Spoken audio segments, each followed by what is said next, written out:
Hey guys, Professor Bill, Comic Book University, and Lady of Wrath, issue number 2. It's about damn time. It's been, what, a year? Anyway, no blame, no shame. I understand it takes a long time. This is the first time that these guys are putting out a comic book. Well, technically the second time, but you get what I'm saying, right? So sometimes you gotta just be a little bit patient. Anyway, I believe this is supposed to go up to 5 issues if I remember from the previous issue, but that's also remembering back a year ago, so we'll see. We'll see. But anyway, let me just give you the, in general right here. Boom, the people who are involved in this book. Oliver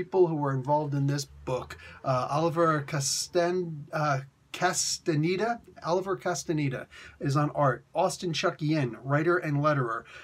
Former employee of Gotham Central Comics and Collectibles. That's right. So, what do you call it? The cover artist is Paul Limgenso? Not sure. And Nina Vecchia is the variant cover artist. All right, so Bushido Red Studios, Boom Shakalaka. We got a quick rundown of the characters over here, which is always helpful. Always helpful. And, yeah, Maria Crossheart over here, La'Ira. Sorry, LaChance is the editor, Ashley LaChance. Yeah, so anyway, the Lady of Wrath herself is Maria Crossheart, or La'Ira. And we get a really good quick synopsis, reminder of just how incredibly badass she is, all right? Quick rundown of what happened in the previous issue, which, perfect. That's exactly what every comic book should do, especially if it's taken a year or so since the last one. Anyway, so we got, and mind you, that's just since I read it. I don't know how long it actually took for it to come out, but you look at these pencils and you understand why it would take so long. This is a labor of love. This is not labor intensive. So these guys are all at this monastery in Atlas City, and it's like, oh, the worship the deity, give us your money, and we will deliver you your penance. So whatever they're doing here, and all of a sudden, oh, looks like La'Ira has an assassination attempt. And what do you call it? It's great when everybody's got their heads folded in their hands, because, when they're worshiping, because they're meditating and they're not paying attention to what's actually going on around them. Namely, the effing dagger flying across the room from her hand to take out the main dude. So yeah, that is the beginning of this comic book. And then it's just going to get a little bit nutso from here. So she goes back and she hangs out with, this is probably the last page I'm going to show you, because I'm not a huge fan of these. You know this. Y'all know this. Let me just go back one more. I can just go right here. She goes and hangs out with a gorilla, a talking ape. Yeah. I think anybody who follows me knows my extreme distaste for gorillas or apes, period, in the comic books, because DC Comics way overdid it. And of course, monkey see, monkey do. Pun intended. Marvel decided to do it also. So there's just apes galore. Dirty, filthy, stinking apes, all right?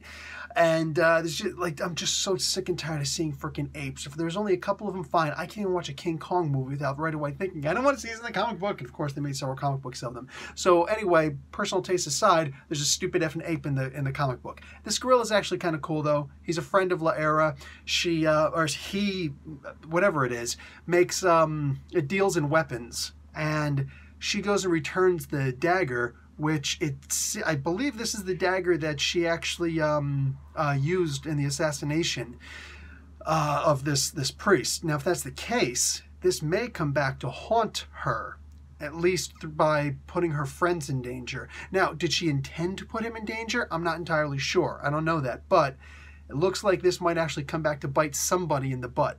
It might be a monkey butt, might be La'Ira's butt. Either way, some butt is about to get bit. That being said, she's got her own investigation she's going through. Mind you, don't forget Zorro, the fox that's actually a stuffed animal. That's actually not just a stuffed animal because it was blessed by her dark druid father. Go and check out the previous issue for all of that. This thing, I found out in this issue that it grows or shrinks depending on the size, or depending on the amount of fear that it has, and how protective its nature is towards Maria. So very cool. I'm digging on that.